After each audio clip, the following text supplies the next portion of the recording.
Good morning, everyone. I'm Susan Demas, the executive editor here at Lincoln Square, and welcome back to the weekly assignment. And that's where executive producer Sam Osterhout and I talk to you about what's coming up on Lincoln Square, the latest headlines, and of course, what we can all do to fight back against authoritarianism. So, Sam, how is it going this week? It's going great. That sounds slightly sarcastic. A little bit. Yeah. A little bit. It's I know we have a lot to get through, but I wonder about the holidays lining up at this moment where we all kind of want to take a break. Mm-hmm. Everyone is, this battle has been exhausting. Right. Every day is like a year. Every day is like a decade. And, man, when you're covered, like think about Elon Musk happened this year. Doge was this, that is bananas to me. It is wild. But I feel like, as we're covering all these news stories, they just nothing stops. It's not stopping. No, it's crazy. It is crazy. I woke up this morning and realized that they taped the Kennedy Center's honors last night. I don't know if you saw that. It's not going to air. Like, we'll cover it, but it won't air until later in December. Trump hosted. Awesome. This is the dumbest world that we could possibly live in. I'm so glad that we have the former host of The Apprentice, taking care of all culture for our country. Yeah. And his that's why we're going to have an MMA fight, to celebrate our 250th anniversary, just right there on the White House lawn. Because is that really happening? You know what? I'd have to check back, but that was thrown out. And I mean, nothing kind of brings the image of, gladiators fighting lions in the Coliseum like that. Oh my God.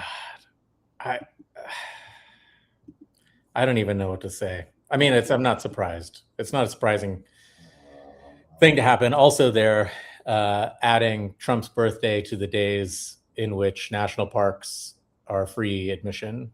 Yes. I traveled cross country over the last few days, and one of my stops was specifically at a national park along the way, at the Petrified Forest. Oh, I love that. My parks pass in December, so I don't have to have his face on the card. Oh, shoot. Right. Yeah. Oh, man. All right. Well, we got to plan ahead, I guess. I'm guessing there will be a boom in national parks passes sold in December. That's something for us to watch. But I'm glad we're going to have Brian Daitzman on. He's the editor of the Intellectualist. I'm sure he can help us break all of this down. Before then, though, it's always really challenging to come up with one story that we want to talk about. But I thought this one was particularly amusing because, for months, we here at Lincoln Square have been covering the Texas gerrymandering, and the Supreme Court, is poised to just let the Republicans run roughshod over the process, give them their 5 seats as Trump asked for. But as it turns out, this gerrymander is not foolproof, especially when the fool happens to be the president, who pardoned a very conservative Democrat who, by the way, it seems like, he and his wife were just, completely, let's just say that the corruption charges that were brought under the Biden administration, under that DOJ that, actually used to function, it seems like there was a pretty good case there. But he is basically the only Democrat who probably could win that seat. He's very conservative. He has, praised Trump at various points. And so I don't know how confused Trump was, but he decided, I'm going to pardon this guy. And then, of course, he won't run again. And then, Henry Cuellar decided, you know what? thanks for the pardon, but I really like this gig in Congress, so I am going to run again. And it was Trump, very lucrative. yes, exactly. Way beyond the $170,000 a year salary. But Sam, I think we've got the Trump truth that he sent out, I think on Friday. Do us a favor, read just a couple lines of this, because I want to hear it in your voice. This thing is just crazy. He says, can you imagine the Democrats under the crooked Joe Biden administration, who always use extreme force and jail time to destroy their political opponents, wanted to put Congressman Henry Cuellar and his wife. Well, anyway, he continues. He goes on. It's very small, but you can see this is just a small encapsulation of Trump's brain. Right. And he's just like, it never occurred to him that by pardoning this guy, that he was opening up a political problem for himself. And, I think that this is really amusing because it really does encapsulate how much weaker Trump is at this point than he was when he was inaugurated back in late January. I mean, I think probably back then, a lot of people would have hesitated. I mean, we saw the way that the heads of every corporation and entertainment company just ruled over for him. Major universities are just openly bribing this administration. Yes. But then we have the special, the kind of midterm elections. Yep. And a bunch of special elections. And Democrats have done very well, not just in Virginia and in New Jersey, but in many specials. There are rumors that we are going to see, and not just rumors, but like people who are pretty well sourced up in Washington. Yep. It's been in enough publications. We're going to see like 20 Republicans retire over the next couple of weeks. That is a seismic shift. And we talked about this last week, but I mean, we could feasibly see the House flip before the midterms. Without an election. And clearly, this congressman saw that and decided, fuck you, Donald Trump. Yeah. Well, what do you know? And I think that, look, I think there's a couple of big stories here. And the hilarity of, Trump handing this out and then him deciding, and then Trump getting really mad and slamming him for being disloyal. One, there's the story of the switch in Congress and the potential sort of political fallout of a very weak, lame duck president. But I think there's also something that's beginning to really crystallize in a lot of people who maybe who aren't like us, who aren't chronically online, who don't cover media and have to be in these news stories every day. And that is that Trump is just patently transactional. There is no, when you give a pardon in the perfect world, it is because there was a procedural problem in the case. There was an injustice done. It was racially motivated. It was the term or the sentence was over dramatic. There's all kinds of morally justified causes for this kind of pardon. Trump doesn't do that. He is only transactional, and him saying, "I thought he would be loyal," gives away the whole game. Right.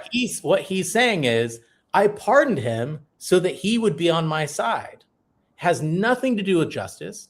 Right. No morality, none of it. And I think, the Republicans and Democrats in Congress all have known this forever. Mm-hmm.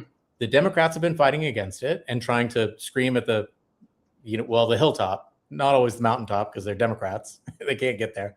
But the Republicans have played along because it's worked in their favor. They're like, all right, if you're going to reward loyalty with power, votes, and money, I will accept those gifts in exchange for this fealty. And it's not working anymore because we're all fucking sick of it. And we're showing up at the polls.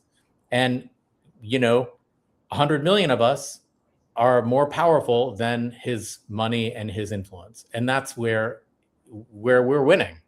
Yeah. I also think that this shows that the guy, who wrote the book, The Art of the Deal, I mean, he is really faltering in his own age. I mean, lock this down, get some sort of a deal with the guy so that he'll flip parties or not run. Don't just assume that he's going to do what you want him to do. I mean, when he was making all those really crappy real estate deals, in the 80s, I assume that there were contracts involved. You would think that, he could have Kash Patel run over, with some paperwork and lock this down. But, you can just see it. I mean, how many times did he fall asleep in meetings last week? The guy is getting old. He's losing his touch. And that's perhaps the most damning thing here. Yeah, well, I agree. And I think he's always, one sort of primary feature of his whole existence is an inflated sense of self and a deep, deep narcissism that states whatever he does is something that everyone loves, right? And because he does it, they love it. And I think this pardon is a pretty good example of where we are politically and culturally. Nobody loves what he does. They all just went along, right? Mm-hmm. It's never been I think you could probably count on one hand when the amount of people who get really excited and feel a lot of joy when Trump walks in a room. The feeling there can be respect, or there can be fear, or there can be frustration, or all of these things, but people don't, unless they're real sycophants, right? Right. And I think that's beginning to really show that. Yeah. Perhaps it is now time for the Republicans to show how they felt all along, and then lead that feeling with action by quitting. The holidays are coming up. Go spend time with your family. It's the greatest excuse in the world that people use in politics when it's time for them to move on. So get your ARs and take your Christmas photos and right. Absolutely.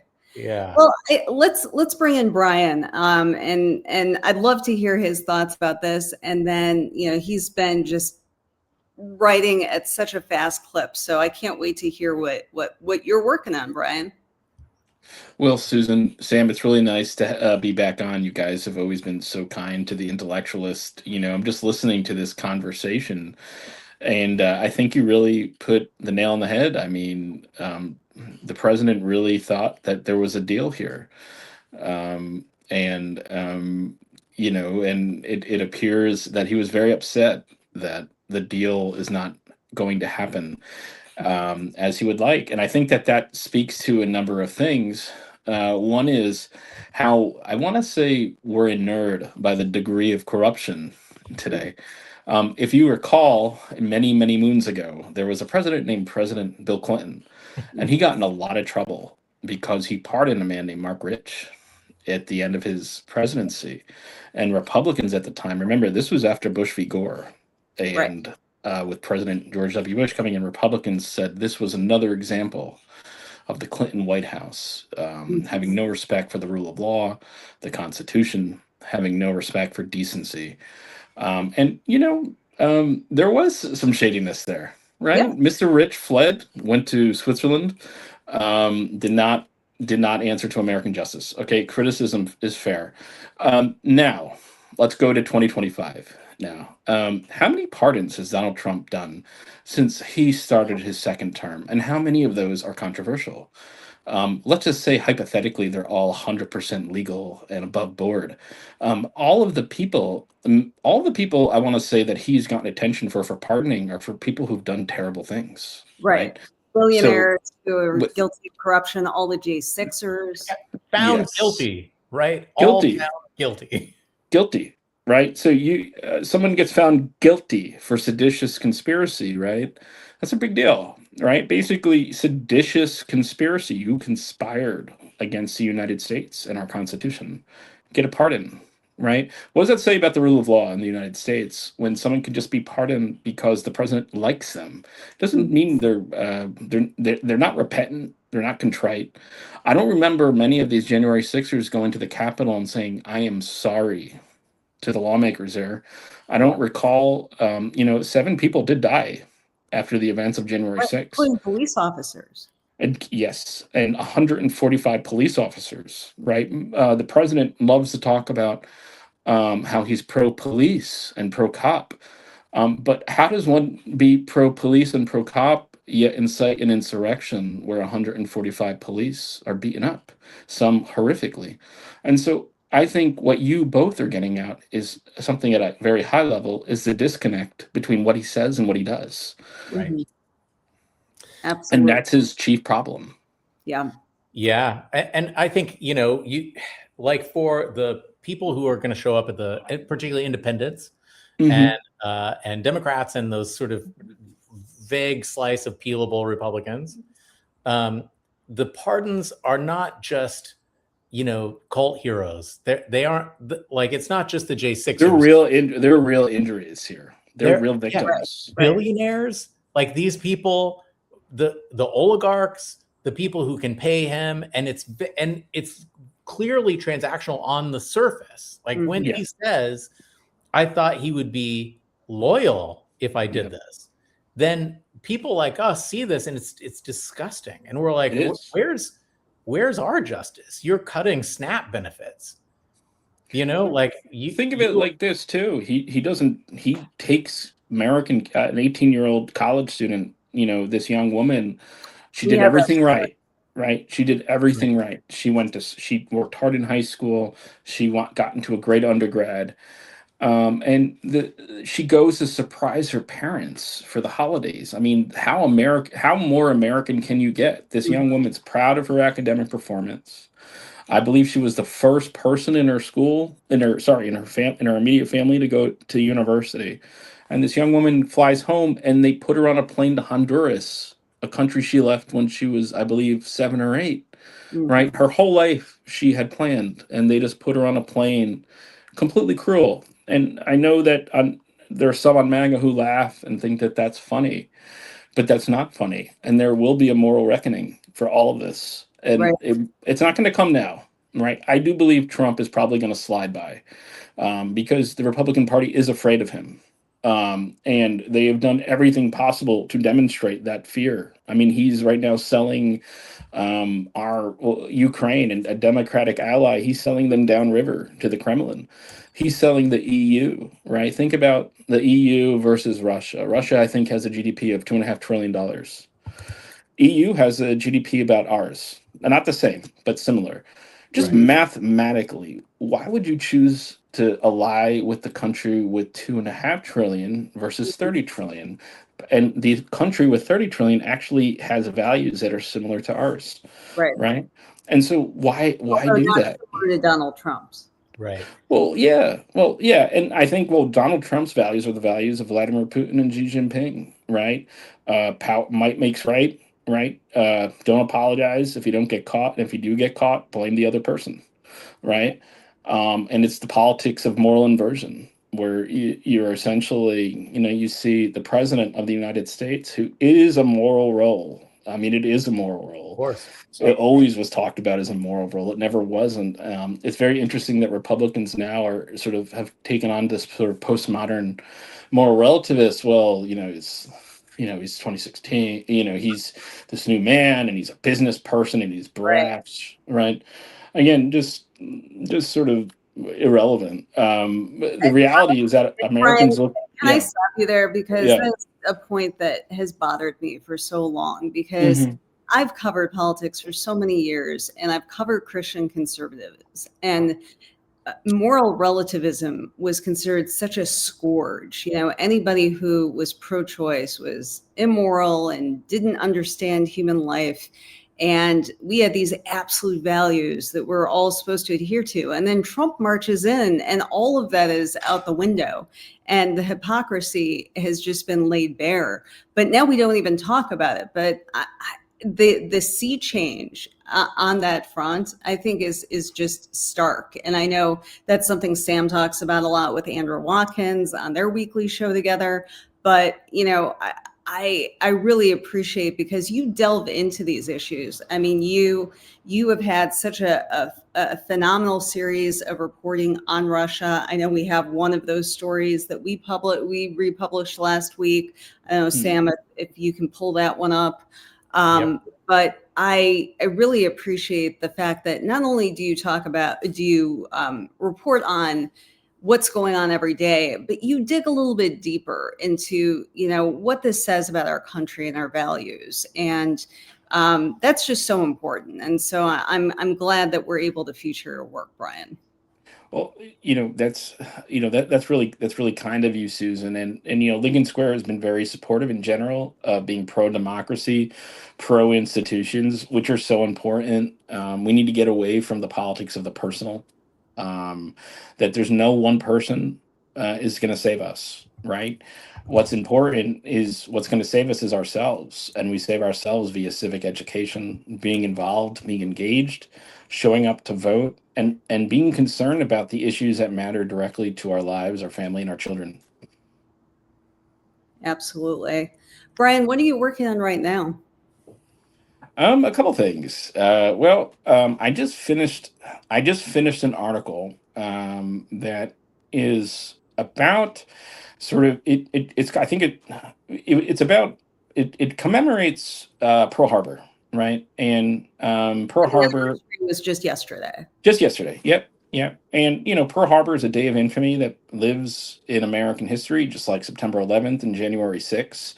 And with Pearl Harbor, there was this sense before the attack, there was this where the Americans, they thought, well, it's over there. It's in Europe, it's in Manchuria, it's in the Sudetenland. What does that have to do with us, right? We're in New York, we're working, we're having our life. Why are we getting involved, right? And there was that argument for about 10 years.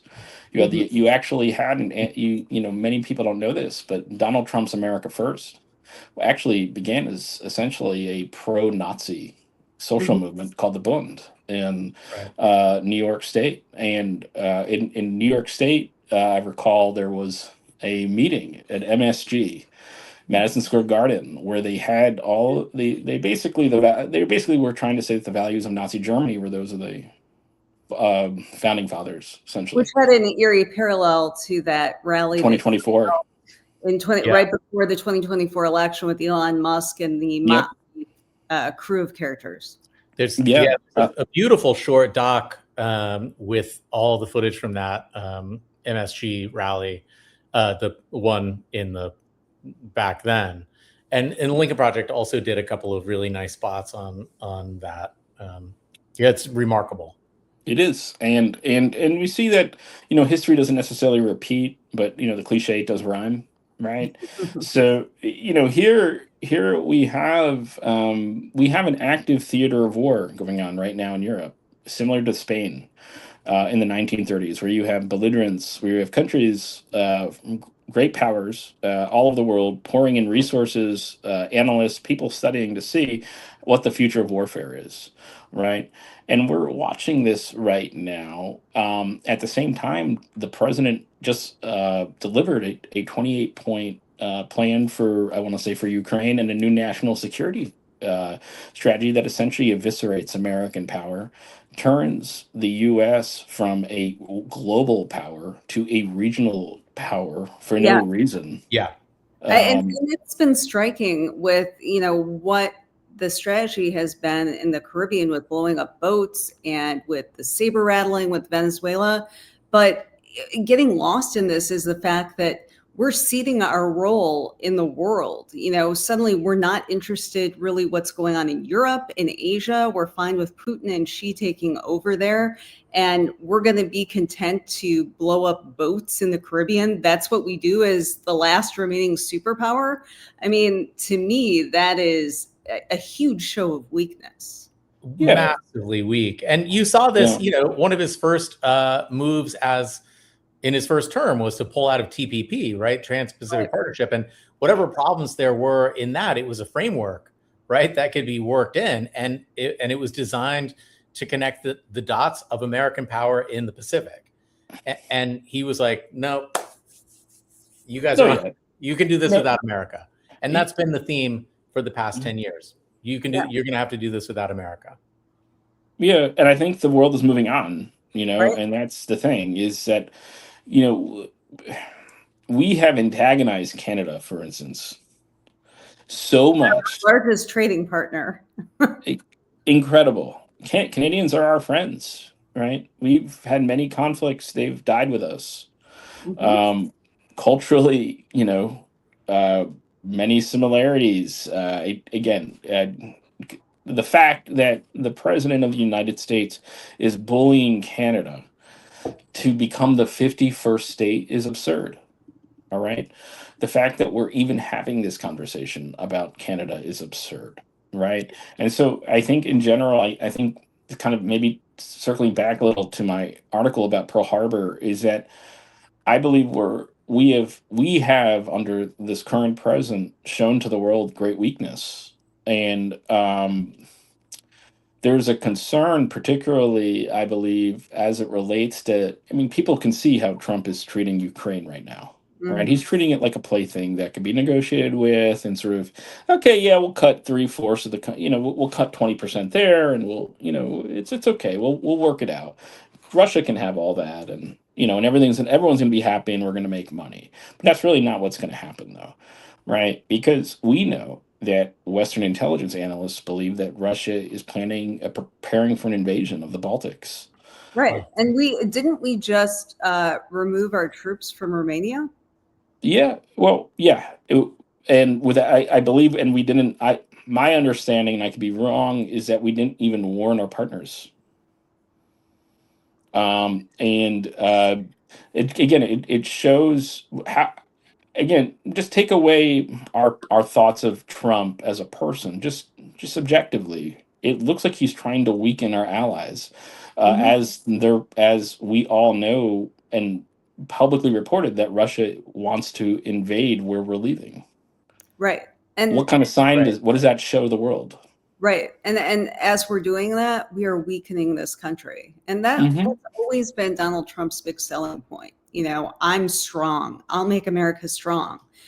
Look at this country. Look at our economy. What has he done to strengthen anything in this country this year? He strengthened his bank account. Yeah. And he thinks he is this country. So I guess in his eyes, yes. For the rest of us, not so much. Think about this. His family have become even richer.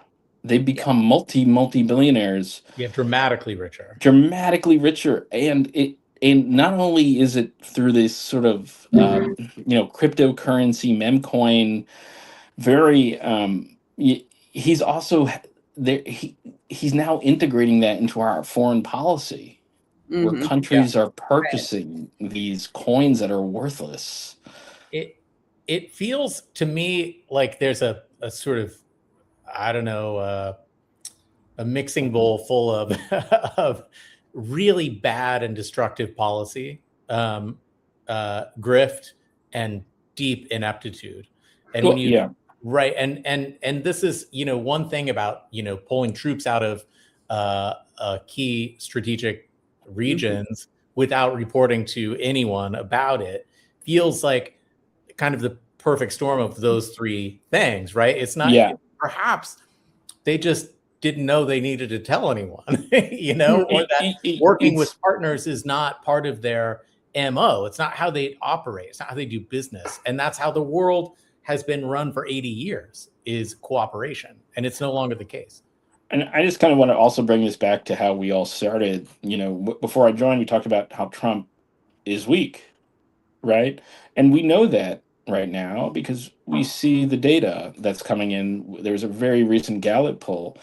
And this is important, okay, is that with independents, his support is dropped to 25% approval, right?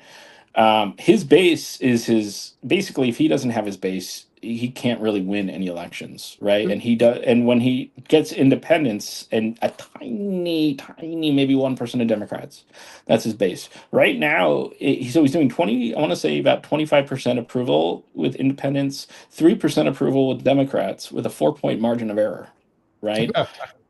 And then you also have, I believe he was at 91% approval with the GOP, and then he went down 7 points, 84, and he can't lose any points on the base, because if he does, it's already collapsed with independents. Democrats, it's a zero, right?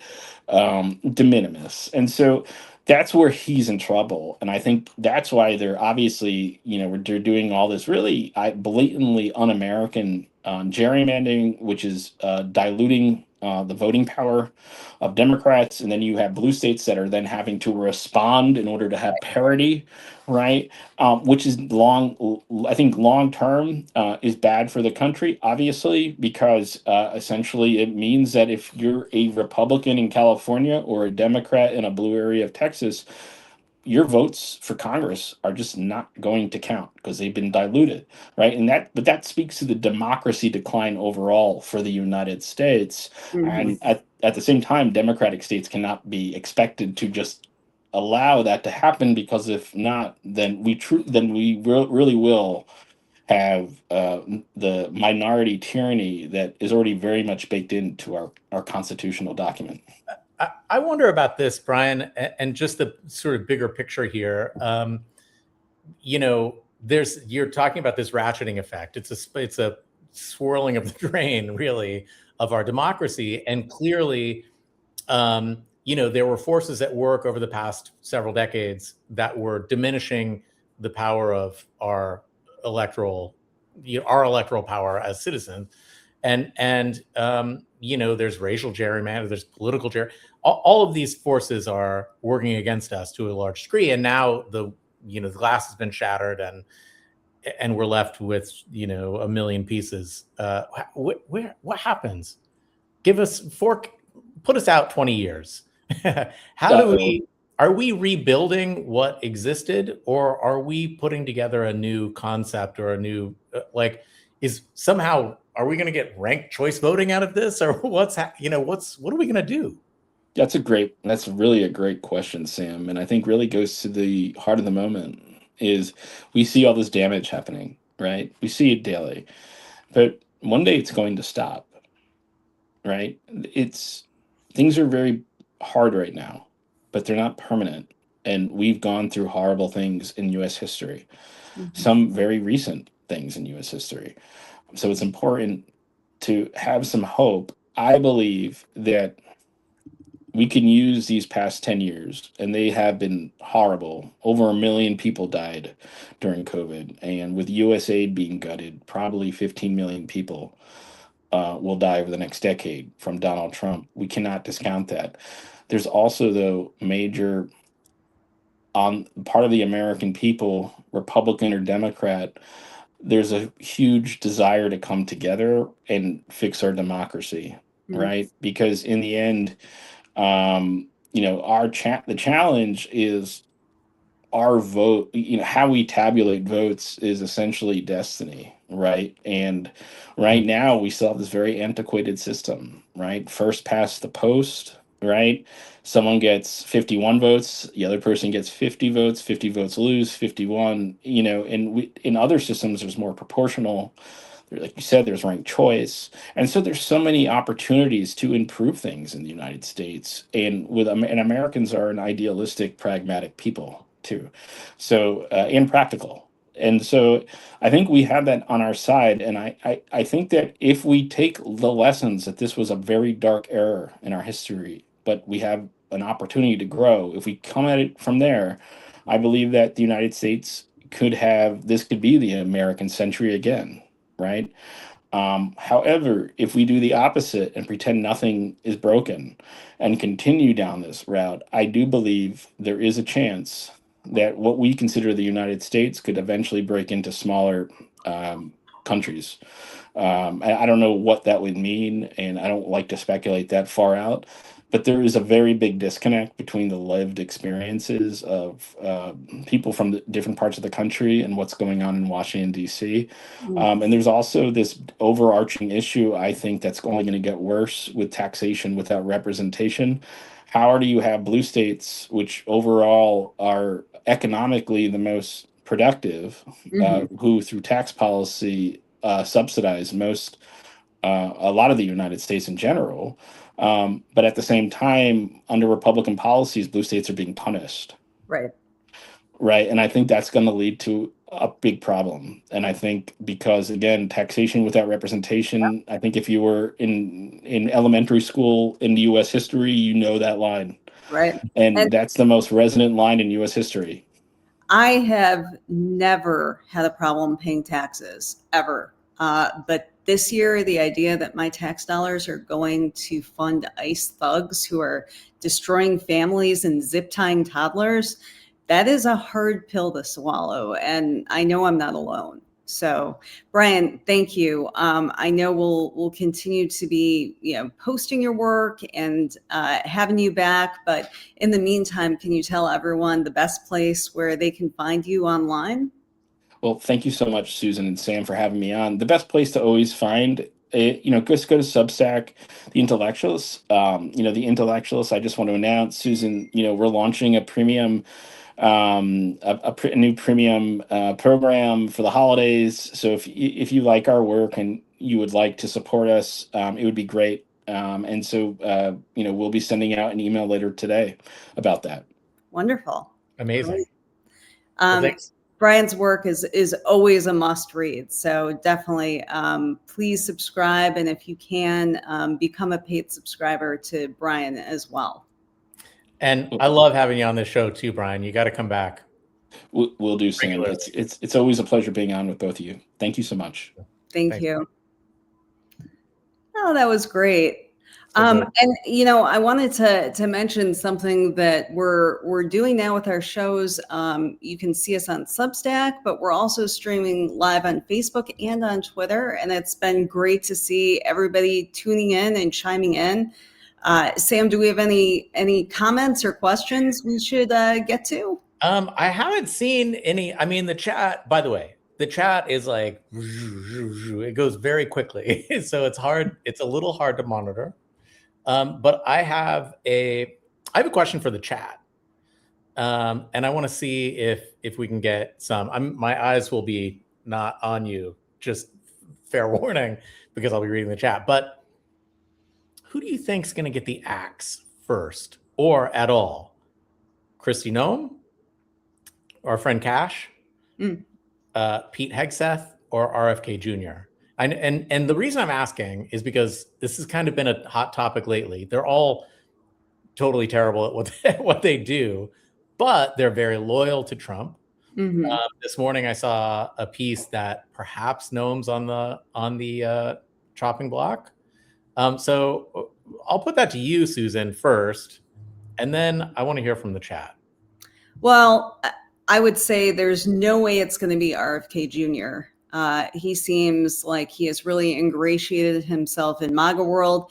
He brings his own weird little base to the Trump administration, which Trump seems to really want to cultivate and would be reticent to let go of, in spite of the massive damage he's doing, probably, because of that. I mean, if there's one thing that Trump seems to like, it's destruction. And what we've seen with RFK Jr. is that is what he is bringing with destroying the vaccine schedule. And, pretty soon we're going to have children dying of completely preventable diseases, like back in the 19th century. So good times are ahead.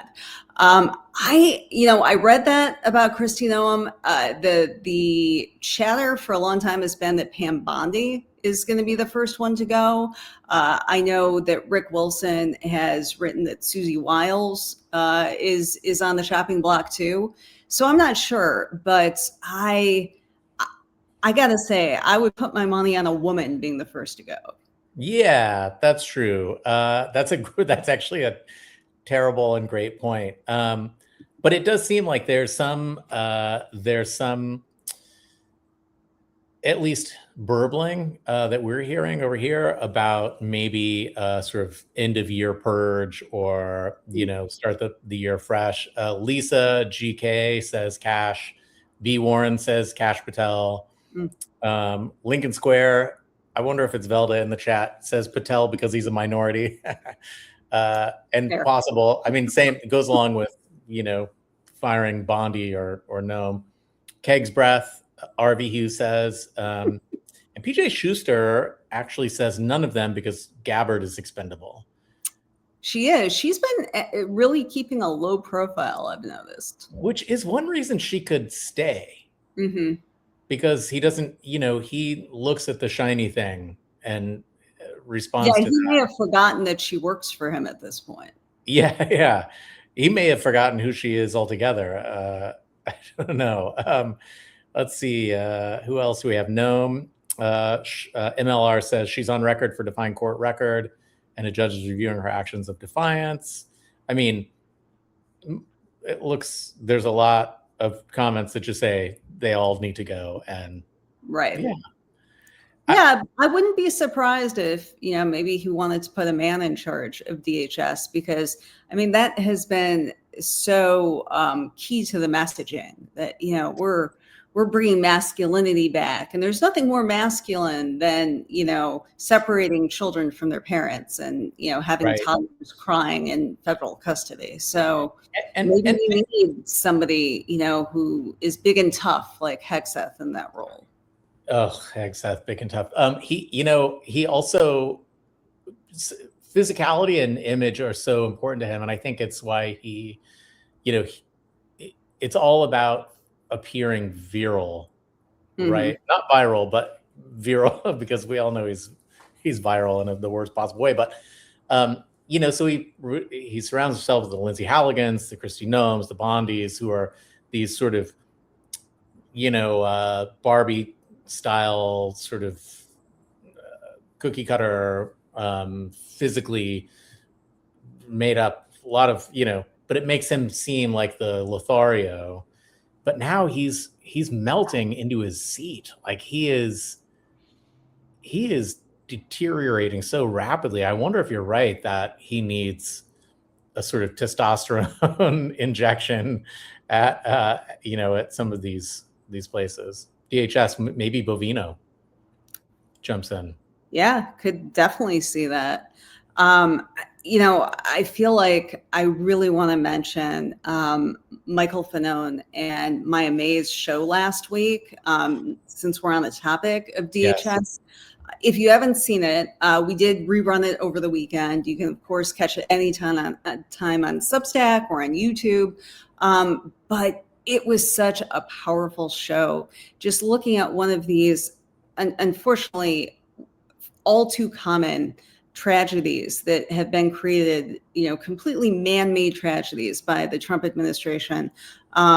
There's a little 6-year-old boy who's torn apart from his father, who's coming in for a routine immigration visit, and now we don't know where he is. And I feel like their storytelling on this is so incredibly powerful. We had been talking about this, just some behind the scenes stuff about the show Protect and Serve.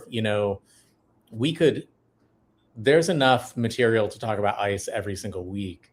But it gets lost, and there's so much that it can be overwhelming. And so we thought, what if we dialed into a single story and told it as if it was a procedural, like a crime drama?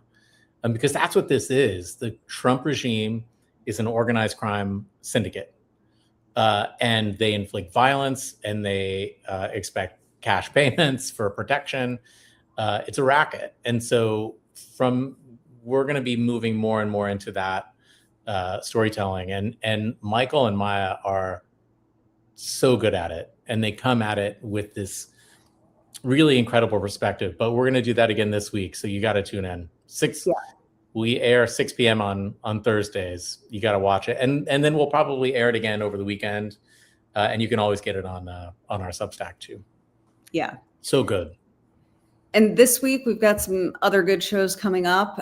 Julia Jeske, who is the expert at watching Fox News because you don't have to, telling you what's going on there. She will be on Edwin Eisendrath's show on Friday. It's the Democracy Stupid. We love having her on. I know she has been on here since the Resolute Square days, and nobody really does it better. I don't know how she stays sane. Yeah, I think maybe she's just accepted a little bit of insanity into her life, and we're all better for it. Yeah. Yeah, and Fred Wellman, who was a founder of the Lincoln Project, is now running for Congress in Missouri in a seat that is ruby red, but is now shifting because of his candidacy. He's joining Bobby Jones. Fred is also a vet, and that's going to be a really great one tomorrow night. Anchor Watch, 7 p.m. That'll be a really good show too. Yeah, that will be great. And stay tuned on our weekly schedule because we often are adding shows throughout the week. And before we go, I don't know if everyone got a chance to see, but we did crown the loser of the year. RFK Jr. just ran away with it. Shocking. Yeah. But now is your chance for some good news to pick the winner of the year. It's all up to you. We've been down for the last couple of weeks with the worst of the Trump administration. Now, this might be an even harder task, but it's up to you to determine who has really shined in fighting back this year. Yeah, and what I need, look, and here's some more behind the scenes about this. It's really hard to find winners, and I'm trying to think of my criteria for who I put in this contest. Right, this next week, a week from today, I'll release the first 3 that you all can choose from, and the following week I'll release the next 3, and then at the end of the year we'll announce who you voted for. And I think that, so I need your help, audience. Please put in the chat and in the comments of this week's piece who you'd like to see, who you think deserves winner of the year. And it can be anyone. And also, I'm wondering, Susan, the loser of the year got a lot of reads. I got hundreds and hundreds of comments. I wonder if people are going to tune in for the winner of the year. We love dunking on losers, right? True. But do we like hearing about winners? Well, this is your chance to prove that you do. And I will say, if you want to have your official vote count, you do have to be a paid subscriber. So this is our little plug. If you can become a Lincoln Loyal paid subscriber, we'd love to have you. You help support our work and make sure that we can provide the vast majority of what we do for free for everyone. But we do need to make sure that, we can keep doing that. So, but you know what? It's the holiday season. This is kind of our shot at some good news. So I'm going to be optimistic that people are going to get into this. I think so too. Well, we'll see. Yeah. We'll talk about it next week. Great. Well, thank you everyone for tuning in. It's been great to have you and look forward to seeing you next week. Thanks, everyone. Thanks, Susan.